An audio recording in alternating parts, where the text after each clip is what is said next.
Bismillahirrahmanirrahim.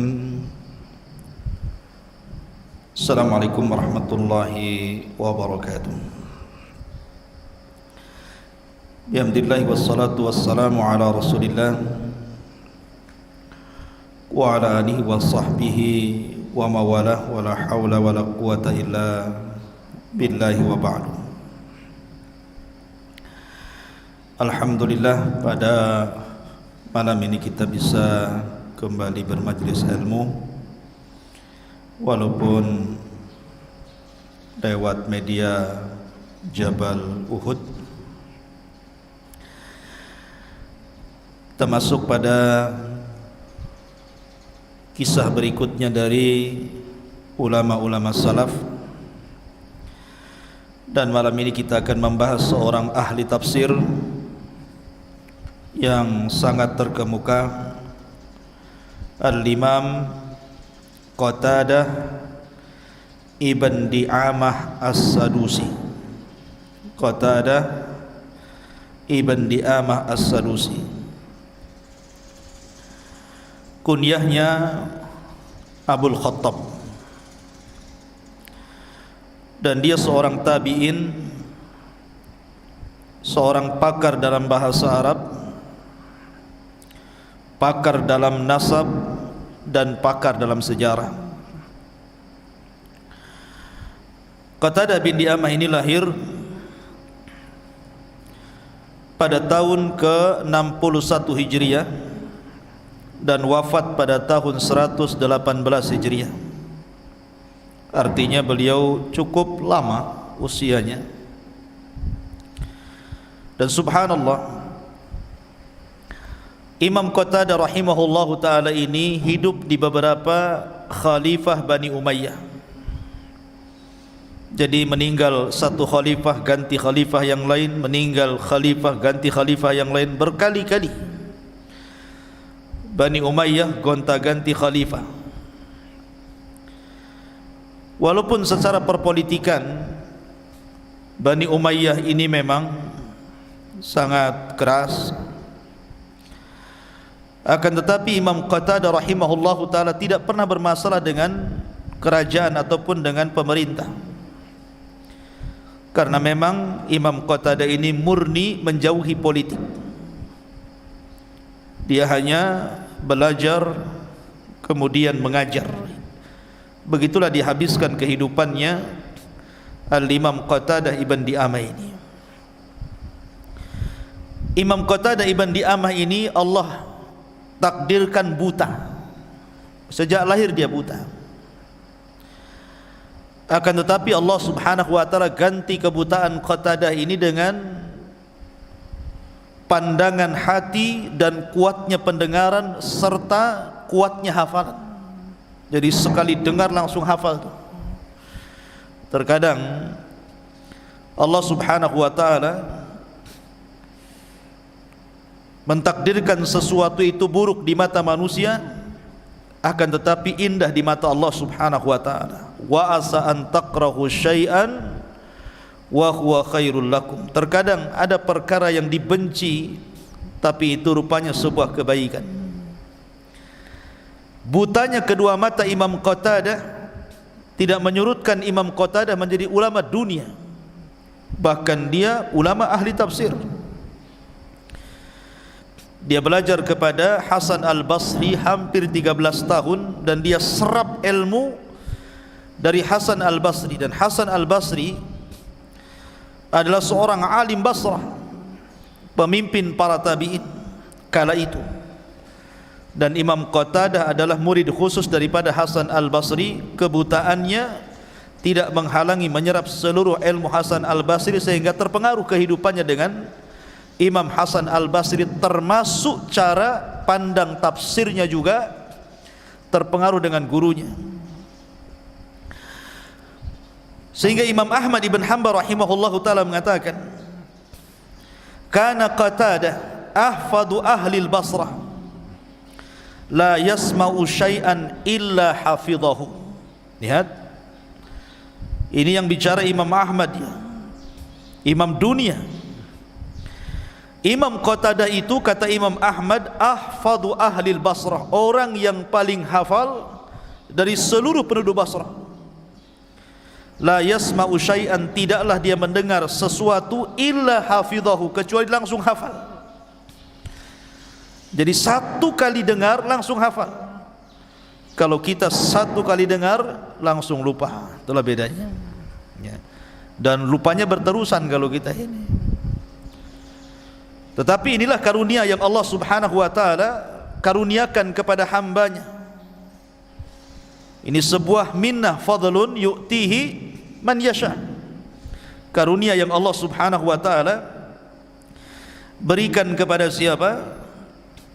Kepada Qatadah sesuai dengan yang dikehendaki Allah Subhanahu wa ta'ala.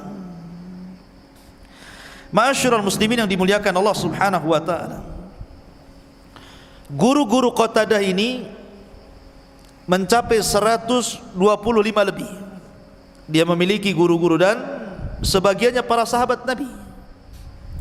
Sekali lagi karena dia hidup di zaman yang disabdakan Nabi SAW, khairun nasi qarni thumma alladhina yalunahum thumma alladhina yalunahum, sebaik-baik generasi adalah generasiku, kemudian setelahnya para tabi'in, kemudian setelahnya para tabi'ut tabi'in. Lah Qatadah ibn Di'amah as-Sadusi ini masuk dalam kategori tabi'in karena berjumpa dengan sahabat Nabi. Di antaranya dia berjumpa dengan Anas bin Malik, sahabat yang terakhir meninggal.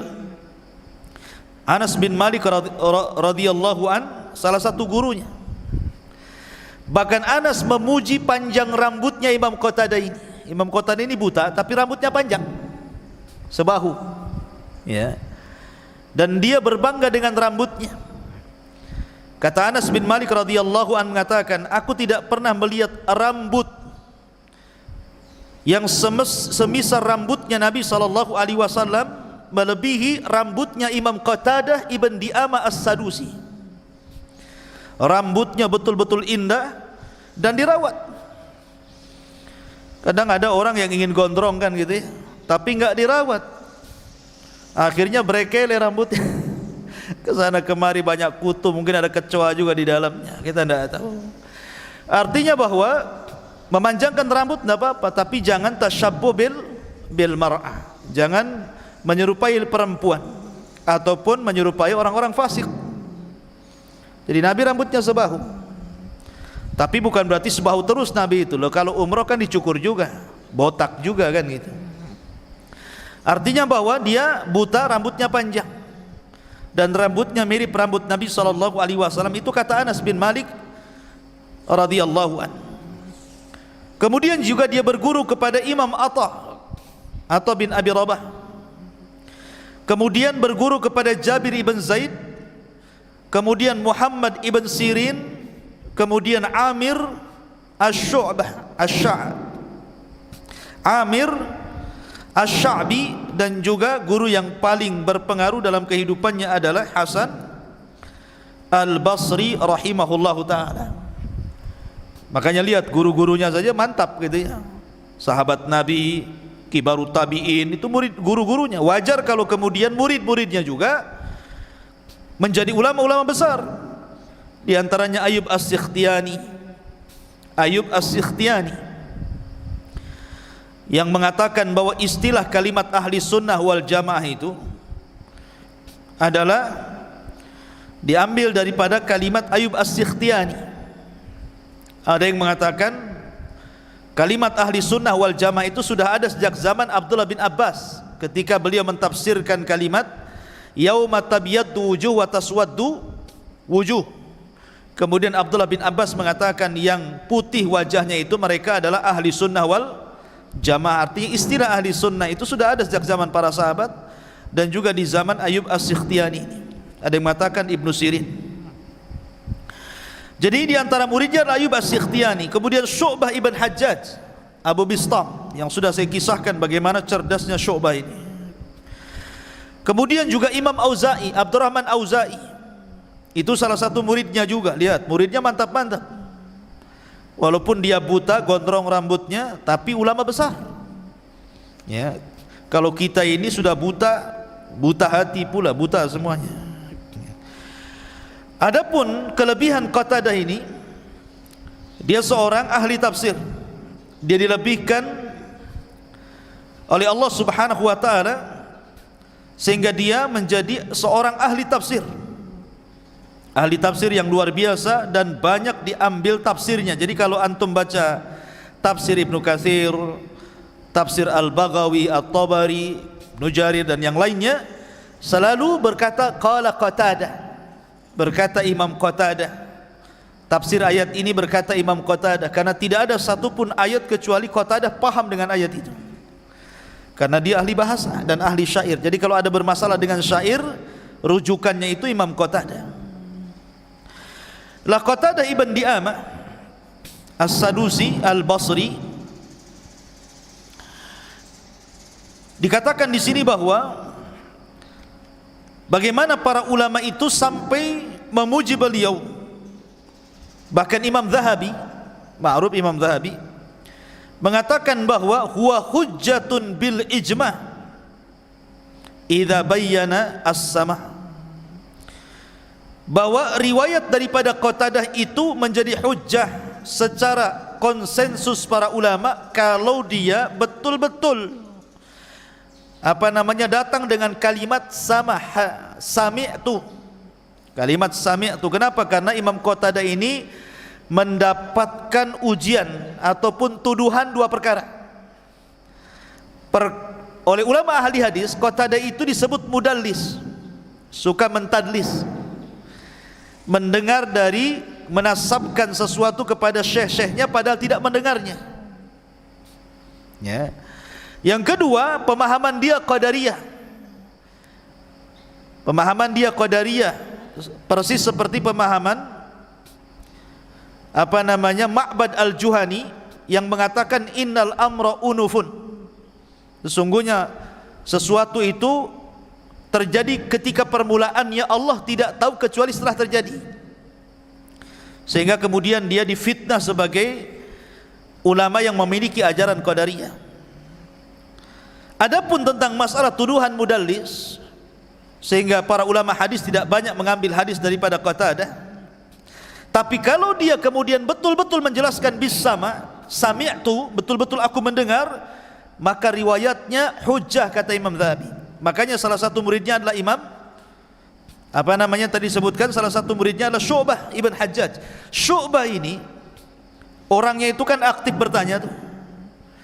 Kalau seandainya Imam Qatadah meriwayatkan sebuah hadis, kemudian dia mengatakan an fulan, dari fulan, maka Syu'bah akan mengatakan hal sami'ta minhu, apakah kau mendengar langsung? Kata Qatadah, tidak, aku mendengar dari si fulan mendengar dari si Alan. Ya. Okelah masalah tuduhan ini. Tapi tuduhan akidah Qadariyah ini ada yang mengatakan tidak benar. Boleh jadi itu adalah perkara permulaan. Mungkin Imam Qatadah itu dalam permulaan thalabul ilmi, dia terkena pemahaman Qadariyah. Tetapi kemudian setelah beliau menjadi alim besar, akhirnya rujuk dari kata-katanya, dan itu bisa dilihat dari tafsir-tafsir beliau. Ada yang mengatakan seperti itu, artinya dia rujuk dari fatwa-fatwa beliau yang mengatakan seolah-olah dia memiliki paham Qadariyah. Ada yang mengatakan dia rujuk di akhir hayatnya, dan tidak benar tuduhan terhadap Qatadah bahwa dia seorang Qadariyah. Tapi yang jelas bahwa dia ulama ahli sunnah.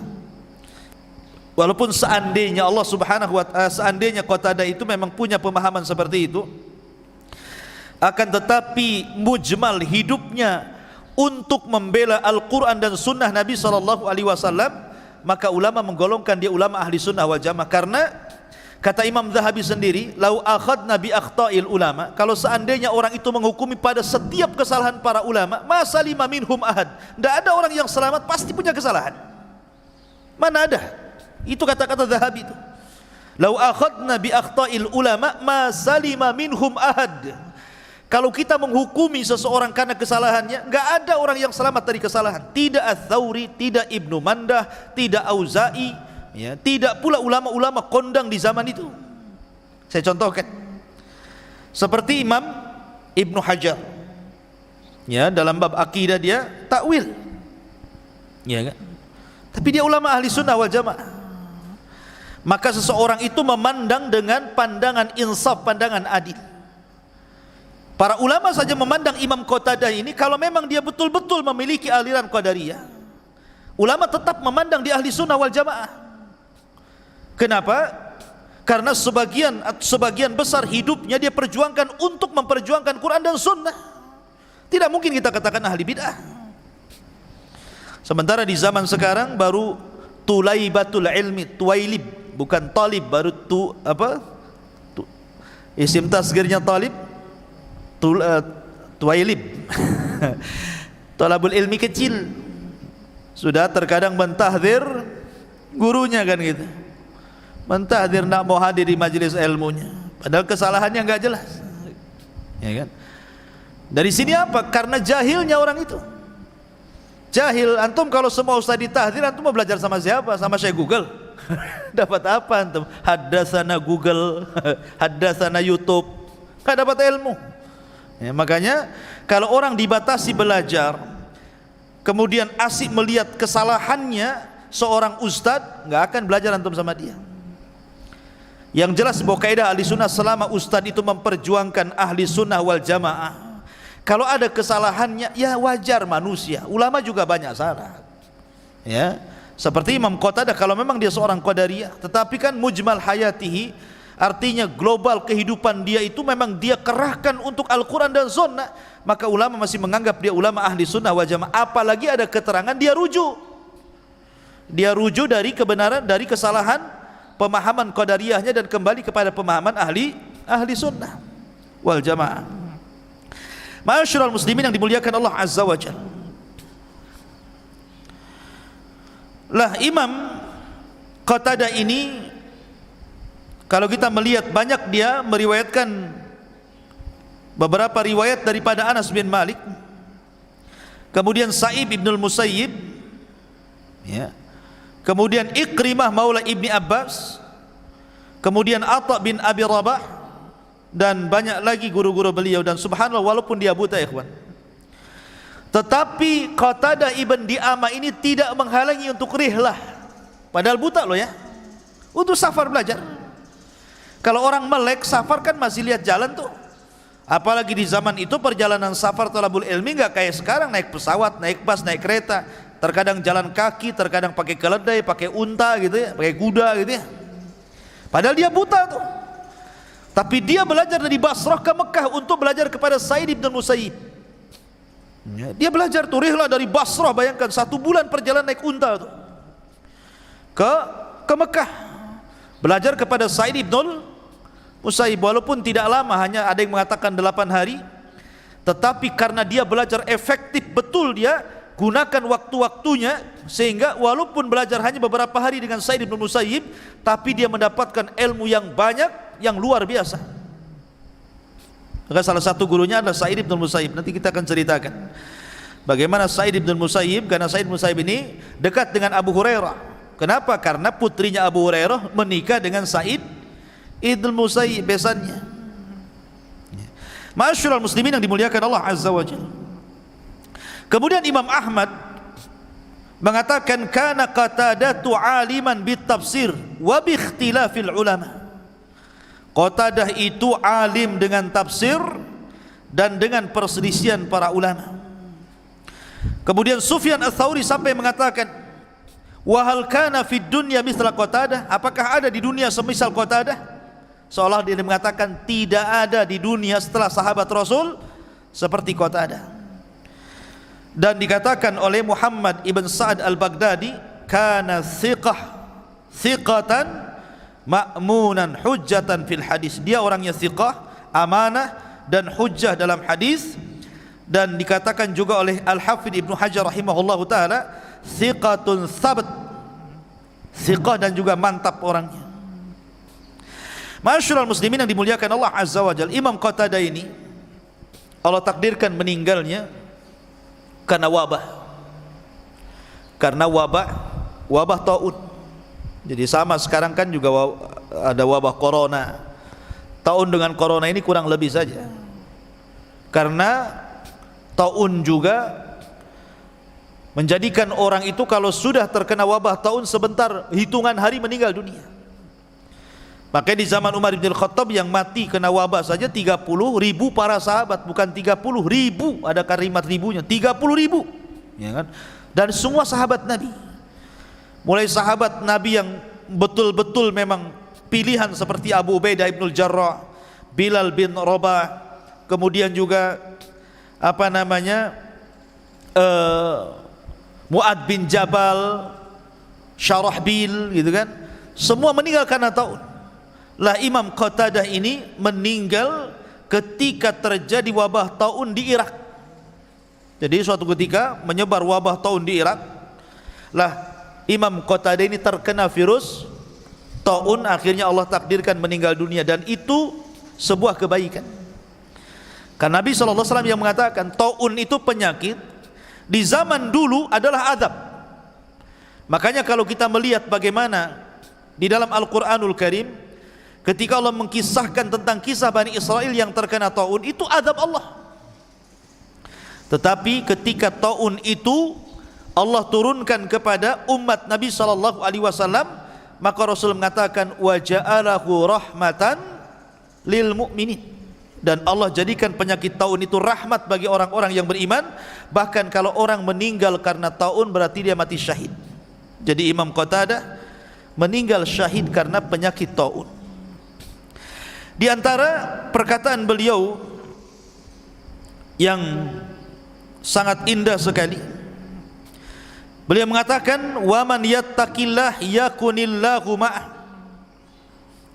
wa man yakunillah ma'ah fama'ahul fi'atul lati la tughlab wal harithu la yunam la yanam wal hadil ladzi la yadhil. Barang siapa yang bertakwa kepada Allah maka dia akan bersama Allah. Barang siapa yang bersama Allah maka dia akan bersama pasukan yang tidak akan dikalahkan, bersama penjaga yang tidak pernah tidur, dan bersama orang yang mengarahkan jalan dan tidak pernah sesat. Luar biasa, ya. Barang siapa yang bertakwa dengan Allah maka Allah bersama dia. Barang siapa yang Allah bersama dia maka dia akan mendapatkan kelompok yang tidak mungkin dikalahkan, penjaga yang tidak akan tidur, dan petunjuk jalan yang tidak akan tersesat. Kun ma'allah, maka jadilah bersama Allah subhanahu wa ta'ala. Ihfadillaha yahfadka, jagalah Allah niscaya Allah menjagamu. Kemudian juga mengatakan lau kana yaktafi minal ilmi bi syai'in laqtafa Musa bima indahu walakinnahu talabuz ziyadah. Kalau seseorang itu merasa cukup dengan ilmu yang dimilikinya, tentu Musa lebih utama untuk cukup apa yang Allah berikan kepada dia. Tapi Musa pun ingin tambahan, safar juga cari Khidir dia, ya kan, untuk tambahan ilmu dia. Padahal secara keutamaan Musa jauh di atas Khidir. Musa itu Rasul, Musa itu Nabi, Kalimullah, Ulul Azmi. Sementara Khidir hanya Nabi saja. Ada yang mengatakan bukan Nabi, ada yang mengatakan Nabi. Tapi kenapa Musa menjumpai Khidir? Karena apa? Talabuz ziyadah, mencari tambahan pengetahuan. Maka dari sini Imam Qatadah mengatakan seolah-olah ilmu ini adalah lautan yang tak bertepi. Kalau kita masuk ke dalam dunia pengetahuan maka tidak akan puas, karena dua perkara dicari tidak akan puas. Pertama harta, kedua ilmu. Jadi jangan pernah mencukupkan dengan apa yang kita ketahui, karena Imam Qatadah saja orang sehebat dia tidak pernah cukup dengan ilmu. Makanya Imam Ahmad pernah ditanya, ila mata tatlubal ilma ya imam, sampai kapan kau belajar? Maka Imam Ahmad mengatakan minal mahbarah ilal makbarah, dari pena sampai liang lahat, ya, artinya sampai mati belajar. Kemudian juga Imam Qatadah mengatakan innar rajula la yasba' minal kalami kama yasba'u minat ta'am. Seseorang itu sungguh tidak akan kenyang dari ucapan sebagaimana seseorang tidak pernah kenyang untuk makan. Artinya bahwa ucapan-ucapan yang baik, ilmu, sesuatu yang bermanfaat, maka jangan pernah kenyang, dengarkan. Sebagaimana kita butuh kepada makan, maka hajat kita kepada ilmu jauh lebih butuh dibandingkan butuh kita kepada makan. Ini yang dikatakan Imam Ahmad kan, hajatu lil ilmi asyad min hajatihi li ta'am kan itu. Jadi kebutuhan kita kepada ilmu itu lebih dibandingkan kebutuhan kepada makan, kepada minum. Karena kalau makan sehari 3 kali selesai, tapi dengan ilmu mana cukup. Karena setiap adadul anfas, nafas yang keluar itu butuh ilmu. Maka dari sini Imam Qatadah mengajarkan jangan puas dengan ilmu. Ma'asyiral muslimin yang dimuliakan Allah Azza wa Jalla. Kemudian di antara murid-murid beliau tadi sudah saya sebutkan, memang banyak sekali Ayub di antaranya Imam Auza'i, Ma'ruf Imam Auza'i, Syu'bah ibn Hajjaj, kemudian Syaiban An-Nahwi, Hammam ibn Yahya, Hamad ibn Salamah, ulama besar. Sampai-sampai Imam Ibnul Mubarak mengatakan, aku tidak berdagang kecuali karena 4 ulama kan. Salah satunya apa? Hamad ibn Salamah, Hamad ibn Zaid, Sufyan Al-Thawri, Sufyan ibn Uyainah. Kalau bukan karena 4 ulama aku enggak mau jadi pedagang katanya. Ya. Karena 4 ulama ini aku jadi pedagang, makanya karena aku gaji mereka. Jadi tiap bulan ngirim duit tuh. Abdullah ibn Mubarak kepada 4 ulama, salah satunya Hamad ibn Salamah ini. Lah Hamad ibn Salamah ini muridnya siapa? Muridnya Imam Qatadah. Kemudian juga Salam ibn Abi Muti' dan banyak lagi. Intinya bahwa tidak banyak kisah dari beliau, tapi yang jelas kita sudah tahu secara global siapa Al-Imam Qatadah ibn Di'amah. Di'amah ini bapaknya dia ulama. Ya, jadi Di'amah As-Sadusi ini ulama sebenarnya. Ulama, begitulah dalam sirah Qatadah itu, bahwa bapaknya ulama besar, tetapi memang tidak ternukilkan Qatadah mengambil riwayat daripada bapaknya. Tapi yang jelas bahwa kalau bapaknya ulama berarti Qatadah itu hidup di baitu ilmi, di rumah yang penuh dengan ilmu, sehingga wajar kalau seandainya dia tumbuh besar menjadi alim min ulama'id dunya. Wallahu alam. Dan kemudian dia wafat kena taun pada tahun 118 Hijriah. Subhanakallah bihamdika asyhadu an la ilaha illa anta astaghfiruka wa atubu ilaik. Allahu ta'ala alam. Assalamualaikum warahmatullahi wabarakatuh.